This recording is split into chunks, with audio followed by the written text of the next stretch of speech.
In this video, I'm going to go through a quick model that I built. It was a model I was asked to build to do a recreation of the opening shot and the opening credits of Thunderbirds, where the big base explodes. And a friend of mine was going to shoot sort of like a recreation of that as part of a training to remind everyone and teach people about the old school high-speed miniatures and pyrotechnics and stuff. Anyway, so I was asked to build something, as I said, pretty quickly. So it didn't have to be super accurate, just so long as it was identifiable as the same thing. So I set about, obviously I looked at the shot and I sort of broke down the different pieces that were needed, because rather than building it as one thing, we wanted to have the flexibility to kind of, stage things accordingly.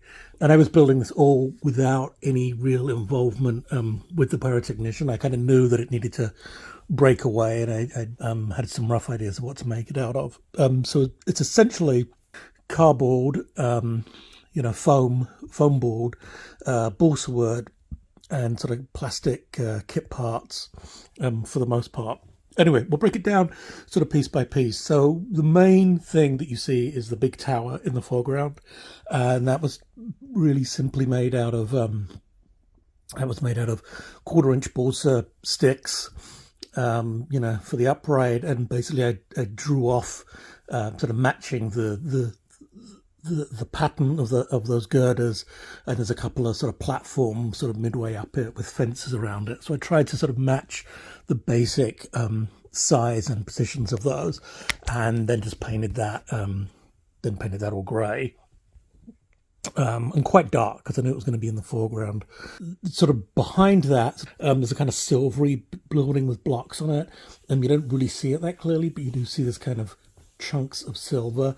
So I found the I think it was a Mr. Kipling mini Battenberg cakes, sort of like you get this nice plastic vac form tray. So I got one of those, painted that silver, stuck it on the side of a shoebox, and big sort of other few little doodads on that.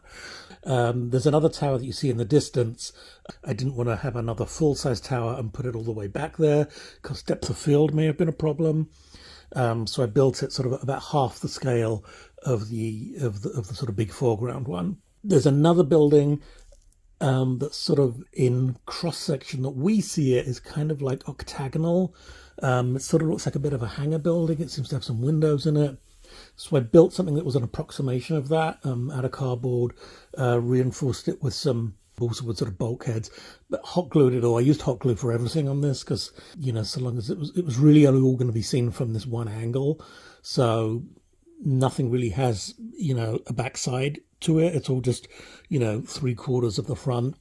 So wherever possible, I sort of glued it on the back, but I did want to make sure everything was sort of attached pretty well, so it would either come off in the explosion or would stay put, but it wouldn't be sort of left sort of like half flapping around if it was only sort of glued on partially. That was the thinking anyway.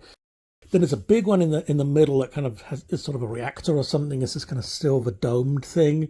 I got hold of I want to say it was a Christmas pudding packet. I don't actually remember what it was. It might have been. Anyway, it was something of that nature, and then I sort of built that up on just a cardboard sort of tube, and put some bits of fencing around that, painted it all silver and black. I tried to make it look as metallic as possible. It's a little bit kind of overdone, but in the original model, it looks like there's some real metal stuff in there. So I wanted to kind of do what I could to represent that, and again, just following the basic shapes.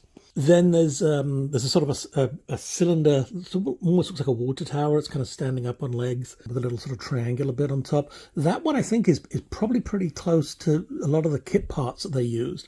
There was a model crane that was available in the 60s that they used, and then there's a couple of pieces from the old Airfix girder bridge that I put sort of in that sort of V shape on top. And then the last one that really sort of stands out looks like a kind of elevated control room. It's part of model that's in Thunderbird 2's hangar. It's sort of the array of equipment and machinery that sits in front of Pod 1 on the pod conveyor. They stuck it in here, and it's an old Volma kit. I think a lot of Volma kits were used. They made a lot of railway accessories and stuff, and you see bits and pieces of silos and signal boxes and different bits and pieces dotted around some of the models in Thunderbirds. But I couldn't find one of those, and I think they were kind of expensive on eBay. So I'd sort of just scratch built it out of cardboard and matchsticks and stuff, and sort of just painted it what looked like the right sort of colors. And I think for a shot like this, at the angle you see it from, it's good enough that you sort of say, oh, okay, I recognize that. That's kind of what that is. And again, that was mounted down on a piece of foam core, hot glued down, and then that was all going to be basically nailed down. And then I built a couple of other sort of larger shoe boxes with various sort of bits of paraphernalia. One had a whole bunch of like an egg tray on it, which is a very sort of popular type shape you would see in Thunderbirds, is sort of gold or copper or bronze or sort of steel looking bulbous things that look like high pressurized containers. It's really hard to see all the exact buildings and shapes, and again I just sort of wanted to convey the mass of it, because this was a pretty, you know, cheap and cheerful project, like I said, put together in a few days, and it was all going to be blown up. I did make, just in Photoshop, I made a bunch of checkered patterns, and then made black and white and yellow and black and red and black, sort of, you know, checkered patterns, like that kind of, you know, stuff you see all over the place in Thunderbirds hangars. And I made bits of that just to wrap around any sort of tubes and pipes, or, you know, canisters that I put in here, just to give it that sort of Thunderbirds feel. I got these water pistols from Poundland, from the Pound store. I think you got like 3 for £1. And I took the trigger mechanisms out, and they actually look like pretty good sort of hydraulic pump things. You can see, you know, you see it quickly from one angle. They look, you know, pretty metallic and oily, and they actually look pretty neat, but I can't actually find which building I put them on. They were in there somewhere.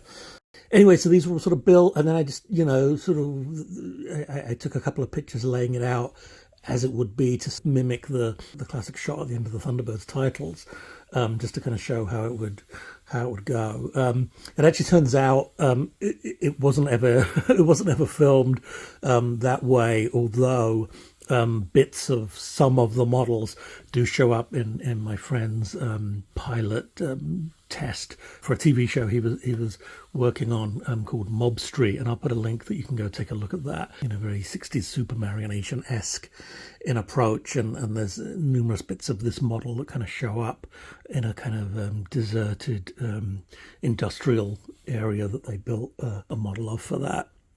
Anyway, a really quick video. Just wanted to sort of share this. It's kind of, as is always fun with the Thunderbirds things, is like looking to see, okay, what was scratch built, what was an existing kit, you know, where else does that kit show up, or where it might have been from. It's always fun, and I'm actually going to do a couple of other videos about that shortly. So if you like this, please click the like button. If you've got any comments, please put them below, or any questions. And yeah, thanks very much for watching.